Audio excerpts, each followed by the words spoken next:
अस्सलाम वालेकुम दोस्तों, इनसाइड बाय मौज़म फ़ख्र में खुशामदीद। 4 मार्च के बाद army chief general Qamar Javed Bajwa DGISI general फैज़ हमीद की वज़ीर-ए-आज़म इमरान खान से मुलाकात हुई है और ये मुलाकात उन हालात में हुई है जहाँ पर इस मुलाकात का जो इम्पेक्ट है और इसके असरात हैं वो बहुत ज़्यादा वसी हैं, क्योंकि इस वक्त पूरा मुल्क एक हंगामी सूरत हाल, एक हिजान की कैफियत में से दोचार है, क्योंकि पूरा मुल्क आपको मालूम है कि इस वक्त जैम है, ट्रैफिक ब्लॉक्स और जगह जगह पर मुजाहरे, तोड़ फोड़ और पुलिस के साथ लाठी चार्ज वगैरह वगैरह के सारे मामला चल रहे हैं। और इस सूरत हाल के अंदर ये मुलाकात ख़ासी इंपॉर्टेंस रखती है, क्योंकि ये मुलाकात एक तो एक तवील अरसे के बाद हो रही है और दूसरी इसकी इम्पॉर्टेंस ये है कि ये वफाकी काबीना के इजलास के बाद हो रही है। मसलन फ़ौरी तौर पर वफाकी काबीना का इजलास ख़त्म होते साथ ही ये वाली मुलाकात हुई, तो जो वफाकी काबीना के अंदर जो चीज़ें डिस्कस हुई हैं वो इस जो मीटिंग है 3 बड़ों की, इसके अंदर भी उन मामलात के को ज़ेर बहस लाया गया। अगर ख़ास तौर पर जो इनकी ऑफिशियल प्रेस रिलीज़ है उसमें तो ये बताया गया है कि सिक्योरिटी सूरत हाल पर बातचीत की गई। वज़ीर-ए-आज़म Imran Khan, army chief general Qamar Bajwa और जनरल फैज़ हमीद की मुलाकात में मुल्की सिक्योरिटी और अमन व अमान की सूरत हाल पर तबादला ख़याल किया गया। अब ये जो अमन व अमान की सूरत हाल है ये वाक़तन इस मुलाकात का महवर थी। एक तो ये है कि दो वाक़यात की वजह से मैंने आपको बताया कि ये मुलाकात है हमें, क्योंकि एक तो ये 4 मार्च के बाद हुई। आपको पता है 4 मार्च के बाद क्या हुआ था। 4 मार्च के बाद सेनेट इलेक्शंस, फिर चेयरमैन और डिप्टी चेयरमैन का इलेक्शन, और ख़ास तौर पर उस टेन्योर के अंदर जो फ़ौज ने ये यकीन दहानी कराई थी अपोजिशन इत्तेहाद PDM को कि हम इस सारे मामलात के अंदर, यानी कि ये चेयरमैन डिप्टी चेयरमैन का इलेक्शन, सेनेट इलेक्शन, इस सारे अमल के अंदर हम गैर जानिबदार रहेंगे। बल्कि जो प्राइम मिनिस्टर ने इसके बाद जो एतमाद का वोट भी लिया था तो उस मौके पर भी यही कहा गया है कि IB तो शायद खिदमत हासिल की गई थी, लेकिन ISI इसके अंदर मुलव्वस नहीं थी। खैर, ये एक तवील अरसे के बाद मुलाकात हुई और इस दौरान वज़ीर-ए-आज़म आपको पता कोरोना की वजह से भी जो है क्वारंटाइन रहे, लेकिन इस अरसे के दौरान भी इन दोनों शख्सियात का वज़ीर-ए-आज़म के साथ कोई रब्ता नहीं हुआ। लिहाजा ये मुलाकात इस हवाले से बहुत ज़्यादा सिग्निफिकेंट है। और काबीना का इजलास भी जहाँ तक मामला है, तो ये काबीना के इजलास के अंदर भी जो मौजूदा मुल्की सूरत हाल है और ख़ास तौर पर TLP की वजह से जो सूरत हाल पैदा हुई है उस पर बड़ा शदीद और बड़ी तंदो तेज़ बहस भी हुई। बल्कि कई वज़रा ने, जो ज़राए बता रहे हैं, जो इसकी अंदरूनी कहानी है, कि इस पर शदीद एतराज़ात किए कि ये मामले को इस तरीके से टैकल नहीं किया जाना चाहिए था और इस मामले को थोड़ा सा होशमंदी से अगर टैकल किया जाता तो ये हालात ना देखने पड़ते। और उसके बाद जब उनको ये बताया गया कि इस सारी सूरत हाल को ताकत का इस्तेमाल करके काबू करने की कोशिश की जा रही है, तो जब वज़ीर दाखिला ने अपना प्लान पेश किया काबीना के इजलास के अंदर, तो कई वज़रा ने इस पर खुली तनकीद की। उन्होंने कहा कि एक तरफ तो हम ऑलरेडी मुश्किलात में घिरे हुए हैं, हर तरफ से हम पर दबाव है, गवर्नेंस का दबाव है, महंगाई का दबाव है, और अंदरूनी सतह पर जो हमारे पार्टी के अंदर जो इख्तलाफात हैं इसका भी हमें बहुत सारा दबाव का सामना करना पड़ा है। ऐसी सूरत के अंदर अगर हम ताकत का इस्तेमाल करेंगे मौजूदा हालात के मुताबिक, तो फिर पूरा मुल्क मैदान जंग बन जाएगा, और पूरा मुल्क अगर मैदान जंग बन गया तो फिर इसको संभालेगा कौन? और अगर संभालने के लिए फिर हमें ताकतों की तरफ देखना पड़ेगा, फ़ौज को ज़हमत देनी पड़ेगी, तो बेहतर है कि इस मामले को ताकत के ज़रिए इस्तेमाल करने की बजाय, ताकत को इस्तेमाल करने की बजाय इस मामले को किसी और मुआहदे की शक्ल में, गुफ्त व शनीद की शक्ल में, या कुछ और गिव एंड टेक करने की शक्ल में हम इसको सुलझाएं। लेकिन ये तजवीज़ भी नहीं मानी गई। फिर वहाँ पर जो है इलामा साद रिजवी की रिहाई के ऑप्शन पर भी बात हुई काबीना के अंदर, कि अगर हम फिल वक्त साद रिजवी साहब को रिहा कर दें तो उससे इस वक्त जो तहरीक चल रही है, ये जो धरने हैं, इनका मोमेंटम टूट जाएगा और हमें कुछ स्पेस हासिल हो जाएगी, और वक्त मिलने के बाद ही जैसे कुछ सूरत हाल बेहतर हो जाती है तो हम उनको दोबारा नेगोशिएशंस के अंदर इंगेज करके अपने प्रॉब्लम्स बता के उनसे कुछ और टाइम लेने की रिक्वेस्ट कर सकते हैं, और इससे हमारा रमज़ान भी बेहतर अंदाज में गुजर जाएगा और हमारे पास जो पॉलिटिकल माइलेज है या पॉलिटिकल स्पेस है वो भी हमें इससे हासिल हो सकती है। लेकिन दिलचस्प बात यह है कि इस तजवीज़ को भी काबीना के अंदर रद्द कर दिया गया, और वफाकी वज़ीर दाखिला की ये जो तजवीज़ थी कि इस मामले को अब हम ताकत के साथ निपटेंगे, तो इस मामले को एक्सेप्ट कर लिया गया। और यही सूरत हाल जब ये जो आर्मी चीफ़ की प्राइम मिनिस्टर से मुलाकात हुई तो यही मामला वहाँ पर भी डिस्कस हुआ और प्राइम मिनिस्टर ने उनको ये तमाम सूरत हाल से एतमाद में भी लिया और उनको ये भी बताया कि अगर सिविल इदारों के साथ से ये मामलात काबू में ना आए तो हमें आपको ज़हमत देना पड़ सकती है, यानी कि फ़ौज को हम तलब कर सकते हैं अगर हालात ख़राब हुए। तो इस पर आर्मी चीफ़ ने को ज़्यादा कोई हाँ ना में जवाब नहीं दिया, लेकिन इस तरह जो मुलाकात का जो तासुर है मुझे ये लग रहा है कि जैसे ये मुलाकात भी बेसूद ही रही है। क्योंकि अगर आपको मैं माजी का एक वाक़या याद दिलाऊं, जब नवाज शरीफ साहब की हुकूमत थी और यही तहरीक लब्बैक धरना दे के बैठी हुई थी और वहाँ पर हंगामों की फ़ज़ा हो गई थी जिस वक्त इन पर अटैक किया गया था सिविल फोर्सेस की वजह से, और फिर वहाँ पर जो है ना फ़ौज को तलब करने का नोटिफिकेशन जारी किया गया था। तो फ़ौज ने वहाँ पर आने से मदद कर ली थी। उन्होंने कहा जी हम मामलात को सुलझाने तो हम आ सकते हैं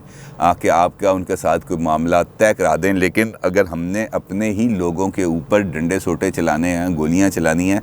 तो हम नहीं आएंगे। तो उन्होंने मदद कर ली थी। उसके बाद जब वो आए तो फ़ौज के आने के बाद ही उनके साथ कोई मुज़ाकरात हुए थे और मुआहदा तय पाया था। एहसन इकबाल उस वक्त मिनिस्टर थे और बाकी वज़रा के साथ और नवाज शरीफ साहब की गवर्नमेंट के साथ, और उसके बाद फिर फ़ौज की सरबराही के अंदर वो जो मुजाहिरीन थे उनको वापसी का किराया देकर रुखसत किया गया था। तो अब अगर इमरान खान साहब ये समझते हैं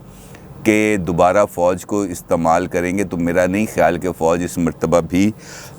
शायद इस ऑप्शन को तस्लीम करे, क्योंकि जो काम माजी में गलत है वो आज कैसे ठीक हो सकता है। ये बात इमरान खान साहब के लिए तो है कि वो माजी में जो मर्ज़ी कहते रहें, लेकिन इस वक्त जो वो कर रहे हैं वो ठीक है, लेकिन मेरा नहीं ख्याल कि इस किस्म का कोई ऑप्शन आएगा। लेकिन जो सिचुएशन है इमरान खान साहब के लिए वो बहुत ज़्यादा अब सख्त और तल्ख होती जा रही है। एक जानिब उनको अंदरूनी दबाव का सामना है, एक जानिब इस गलती को अभी तक वो जस्टिफाई करने की कोशिश कर रहे हैं कि हमने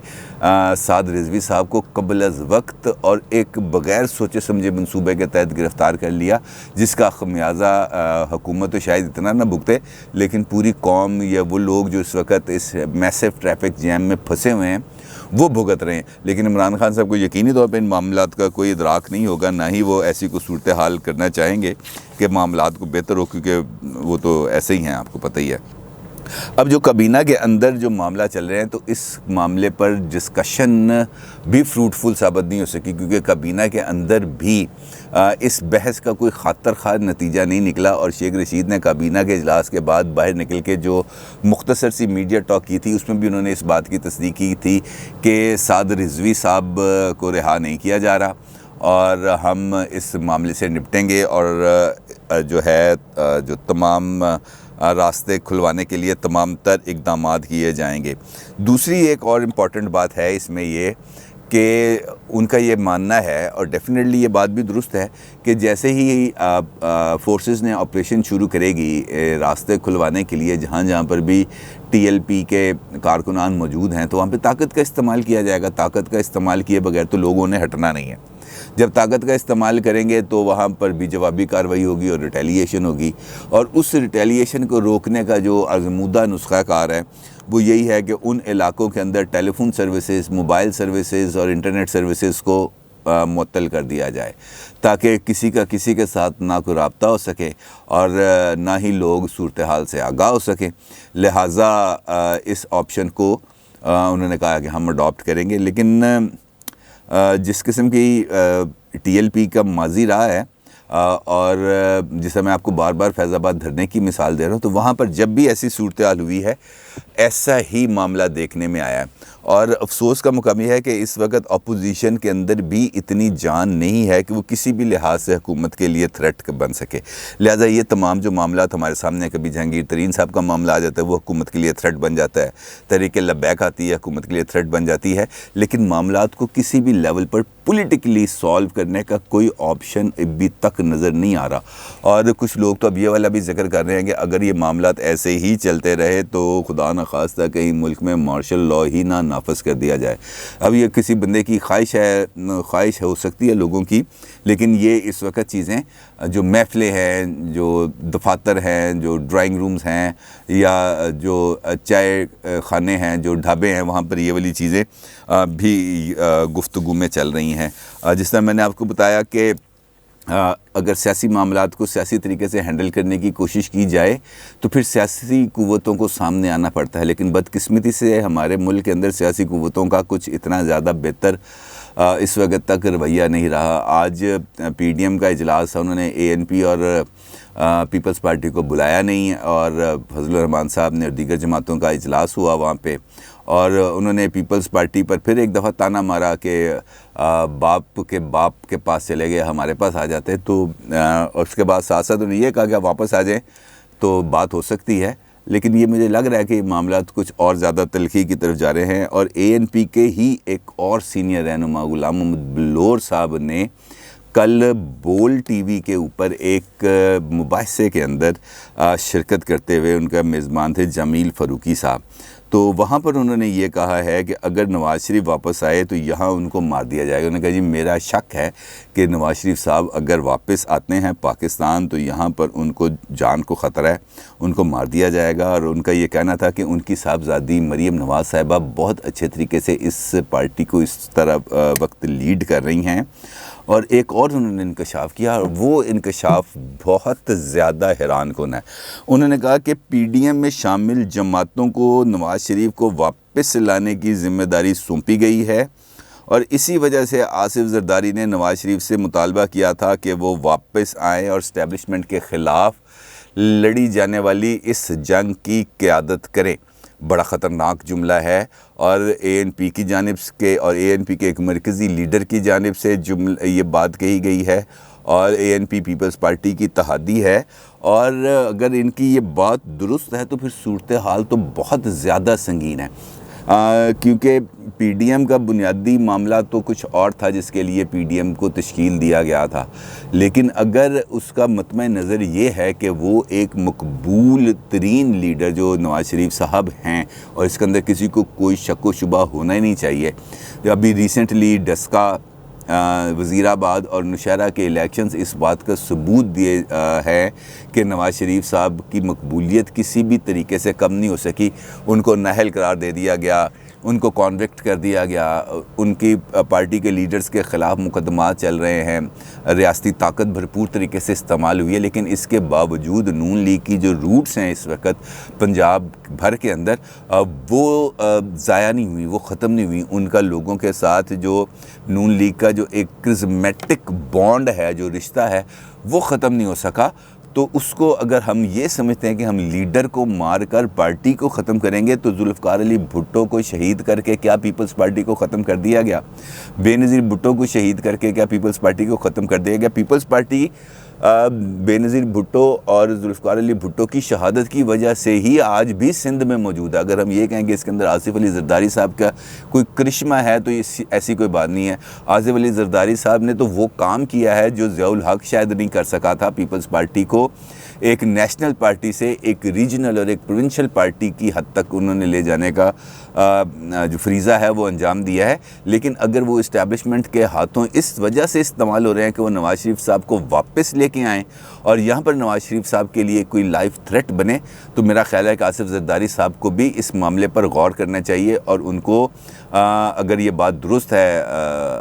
बलोर साहब की, तो इस पर फौरी तौर पर कोई ना कोई एक्शन भी होना चाहिए। और बलोर साहब से भी ANP के लीडरशिप को पूछना चाहिए कि उन्होंने इन खदशात का इजहार किन वजूहात की बिना पर किया। क्या ये जो बात उन्होंने की है लाइव थ्रेट्स हो सकते हैं, इसमें तो किसी को कोई शक नहीं है कि नवाज़ शरीफ साहब को लाइव थ्रेट्स हैं। और ख़ुद मरीम साहब अभी ये बात कह चुकी हैं कि हम नवाज़ शरीफ साहब को वापस नहीं ला सकते क्योंकि यहाँ पे उनकी ज़िंदगी को ख़तरा है। अगर यहाँ पे नहीं होगा तो जेल में हो जाएगा, उनकी ज़िंदगी को तो यकीनी तौर पर ख़तरा है। लिहाजा नून लीग तो किसी सूरत में नहीं चाहेगी कि वो लाइव थ्रेट्स के अंदर पाकिस्तान आएँ। लेकिन उनका ये जो कहना है, जो ये कोट किया जा रहा है मुख्तलिफ मीडिया वेबसाइट्स पर,